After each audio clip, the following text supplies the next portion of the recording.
नमस्कार, the news पर आपका स्वागत है। मैं हूं आपके साथ शिप्रा सैनी। कांग्रेस पार्टी के नेता राहुल गांधी की लोकसभा की सदस्यता खत्म हो चुकी है और उसके बाद राहुल गांधी को सरकारी बंगला खाली करने का नोटिस भी मिल चुका है। आपको ये बता दें कि लोकसभा की जो हाउसिंग कमेटी है उसने राहुल गांधी को ये नोटिस थमा दिया है। 30 दिन के अंदर राहुल गांधी को ये सरकारी बंगला खाली करना होगा जहां 19 साल से राहुल गांधी रह रहे थे। अब वो उनका ठिकाना नहीं रहेगा, चूंकि राहुल गांधी की लोकसभा की सदस्यता खत्म हो चुकी है। अब वो सांसद नहीं रहे हैं तो उन्हें सरकारी बंगला भी खाली करना होगा। लेकिन इस पर कांग्रेस पार्टी की बौखलाहट देखने को मिली है। क्या कुछ कांग्रेस के नेता कह रहे हैं, पहले वो सुनिए। ये बताइए, राहुल गांधी को आज वो रेजिडेंस खाली करने को बोला है सर, उस पे क्या? नहीं, ये देखो, अब वो लोग पूरी कोशिश करेंगे उनको कमजोर करने के लिए, लेकिन घर खाली करे तो वो अपने माता के घर में जाके रहेंगे या कहीं हमारे पास आएंगे, हम खाली करके देंगे। ऐसा घर खाली करके डराने का, धमकाने का, ह्यूमिलेट करने का, ये जो गवर्नमेंट का एटीट्यूड है इसको मैं कंडम करता हूँ। और ये तरीका नहीं होता कि लोकतंत्र में कईयों बार हम लोग 3-3 महीने, 4-4 महीने विदाउट घर रहे हैं। अब ये बंगला मेरे को मिलना तो मेरे को 6 महीने के बाद मिला। तो ये लोग दूसरों को ह्यूमिलेट करने के लिए ये चीज करते हैं। ऐसे एटीट्यूड को मैं कंडम करता हूँ। सर, विपक्ष का प्रदर्शन जारी रहेगा। देखेंगे, अब जा रहे हैं, हम बात करेंगे अभी जाके। सामने आ गया, नियत सामने आ गई, उनकी नफरत, उनकी घृणा, उनका राहुल गांधी से डर सामने आ गया। किसी भी संसद सदस्य के लिए 30 दिन तो वो अधिकार पूर्वक उसमें रहेगा।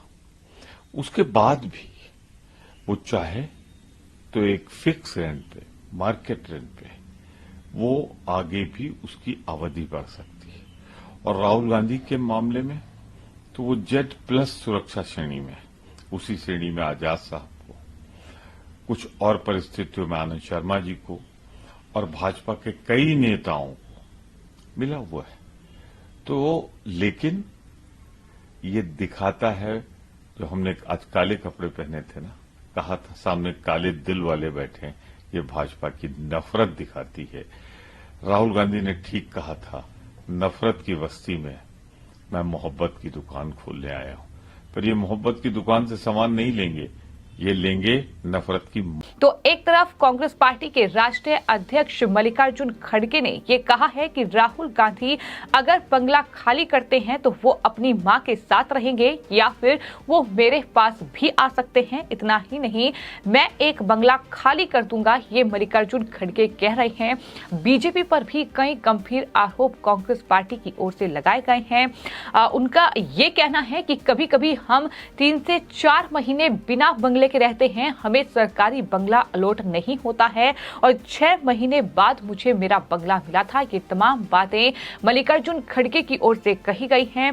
ऐसे रवैये की निंदा होनी चाहिए कि तमाम बातों का जिक्र लगातार कांग्रेस पार्टी के नेता कर रहे हैं, फिर चाहे वो मल्लिकार्जुन खड़गे हो या फिर पी चिदम्बरम हो। आपको बता दें, कांग्रेस पार्टी के नेता पी चिदम्बरम ने इंडिया टुडे को जो इंटरव्यू दिया है उसमें कहा है कि राहुल गांधी का जो बंगला खाली करने का नोटिस उन्हें मिला है वो अपेक्षित था। यानी ऐसी अपेक्षा कांग्रेस पार्टी ने की थी कि जिस रफ्तार से राहुल गांधी पर कार्रवाई हो रही है, अब उन्हें जल्द ही बंगला खाली करने का नोटिस मिल जाएगा। वहीं आपको ये बता दें कि कांग्रेस पार्टी के नेता हरीश रावत ने भी राहुल गांधी को लेकर बयान दिया, जिसमें उन्होंने कहा कि हमें आश्चर्य नहीं है कि उन्होंने बंगला खाली करने का नोटिस दिया, क्योंकि राहुल गांधी ने अडानी के मुद्दे पर प्रधानमंत्री नरेंद्र मोदी से सवाल किया था। इसलिए सरकार ये दिखाने की कोशिश कर रही है कि वो उन आवाजों को चुप कर देंगे जो उनसे असहमत है, ये हरीश रावत की ओर से कहा गया है। तो कांग्रेस पार्टी के तमाम जो नेता हैं वो अब कहीं न कहीं राहुल गांधी को जो लोकसभा की हाउसिंग कमेटी से नोटिस मिला है, जो उनका बंगला है तुगलक लेन पर, वो दरअसल पिछले करीब 19 साल से राहुल गांधी का ठिकाना रहा है, लेकिन अब उसे जल्द ही 30 दिन के अंदर राहुल गांधी को खाली करना होगा, क्योंकि अब वो सांसद नहीं रहे हैं। मानहानि केस में 2 साल की सजा उन्हें हुई, जिसके बाद अब उनकी लोकसभा की सदस्यता खत्म हुई और उन्हें सरकारी बंगला खाली करने का नोटिस भी मिल चुका है।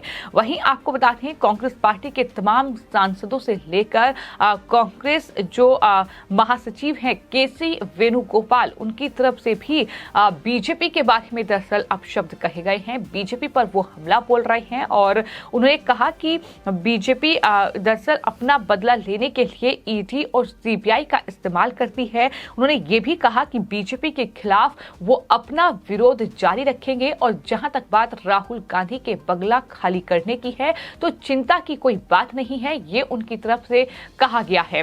वहीं प्रमोद तिवारी भी लगातार बयानबाजी कर रहे हैं, जो कि कांग्रेस पार्टी के नेता हैं। प्रमोद तिवारी का भी बयान सामने आया है। राहुल गांधी पर जो कार्रवाई हुई है, जिस तरीके से उनकी लोकसभा की सदस्यता खत्म होने के बाद अब उन्हें सरकारी बंगला खाली करने का नोटिस मिला है, उसको लेकर उन्होंने बीजेपी पर हमला बोला है और कहा है कि ये बीजेपी की नफरत को दिखाता है कि बीजेपी कांग्रेस पार्टी और उनके नेताओं से कितनी नफरत करती है। और सिर्फ कांग्रेस पार्टी ही नहीं, आपको ये बता दें कि जेडीयू के नेता भी दरअसल बयानबाजी कर रहे हैं, वो भी कांग्रेस पार्टी के पक्ष में बयान दे रहे हैं। राहुल गांधी को सरकारी बंगला खाली करने का नोटिस मिला है तो उन्हें भी तकलीफ हो रही है। आदरणीय नरेंद्र मोदी जी के नेतृत्व में जो केंद्र की सरकार है, वह ईर्ष्या द्वेष की बुनियाद पर राजनीति के ऐसे स्तर पर पहुंच रहा है जिसकी कल्पना भी नहीं की जा सकती है। तो स्वाभाविक है, अगर आप किसी को घर खाली करने का नोटिस दे रहे हैं तो ऐसी विपक्षी एकता जैसे बिहार में बना है, बिहार मॉडल को देश में प्रभावी करके 2024 में आपको गद्दी से खाली करा देंगे। कांग्रेस पार्टी की सांसद जो है रंजीत रंजन, उनकी तरफ से बयान दिया गया है और कहा गया है कि क्या राहुल गांधी ने कहा कि वो खाली घर नहीं करेंगे। मैं 19 जून से सांसद हूं और मुझे 9 महीने से घर नहीं मिला और जिस व्यक्ति की सदस्यता चंद दिन पहले गई है उसे घर खाली करने का नोटिस आ गया। ये स्मृति ईरानी, आपने कितने ही लोगों को 2-3 सालों के लिए घर दिए हुए हैं, इस तरीके से उन्होंने स्मृति ईरानी पर हमला बोला है। लेकिन आपको ये बता दें कि न सिर्फ कांग्रेस पार्टी के नेता और विपक्ष के नेता राहुल गांधी के बंगला खाली होने से तिलमिलाए हुए हैं, बल्कि कुछ चाटुकार पत्रकार भी ऐसे हैं जो कि राहुल गांधी को जो नोटिस दिया गया है, राहुल गांधी पर जो कार्रवाई हुई है, वो कार्रवाई उन्हें परेशान कर रही है। इस बीच सवाल ये भी उठ रहे हैं कि क्या इनकी जो कहीं ना कहीं पत्रकारिता है, जिस एजेंडे के तहत ये पत्रकारिता करते हैं, क्या इनकी दुकान बंद हो जाएगी। इस तरीके के सवाल भी लगातार सोशल मीडिया पर पूछे जा रहे हैं, क्योंकि अजीत अंजुम जो कि पत्रकार हैं, उनकी तरफ से ट्वीट किया गया और लिखा गया कि राहुल गांधी को सजा होते ही सुपरसोनिक स्पीड से उन्हें लोकसभा से बाहर का रास्ता दिखाया गया। अब उन्हें सरकारी आवास खाली करने को कह दिया गया है। कितनी जल्दी है मोदी जी को, ये अजीत अंजुम की ओर से ट्वीट किया गया है।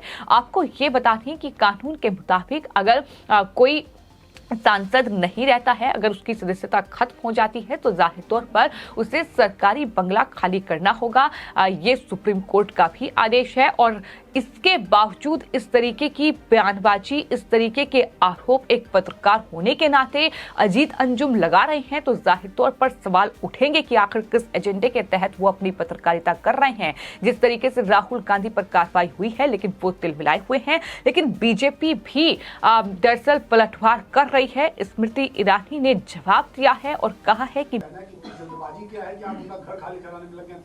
घर उनका नहीं है, जनता का है।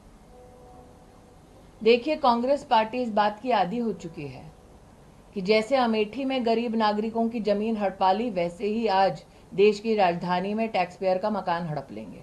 तो जाहिर तौर पर सियासी बयानबाजी का दौर जारी है, लेकिन राहुल गांधी के पास अब जो सरकारी बंगला था अब वो नहीं रहेगा। 30 दिन के अंदर उन्हें खाली करना होगा। हालांकि राहुल गांधी ये कह चुके हैं कि मेरे पास अपना कोई घर है ही नहीं और जो तुगलक लेन में मैं रहता हूं वो दरअसल मेरा घर नहीं है। ये राहुल गांधी की ओर से एक जनसभा में कहा गया था कि जो तुगलक लेन में घर है वो मेरा घर नहीं है। वो जाहिर तौर पर उसे सरकारी बंगला ही मानते हैं और उन्हें अब चूंकि वो सांसद नहीं है तो वो बंगला अब खाली करना होगा, जिसको लेकर अब एक बार फिर सियासी बयानबाजी का दौर, सियासी घमासान की शुरुआत कहीं न कहीं हो चुकी है।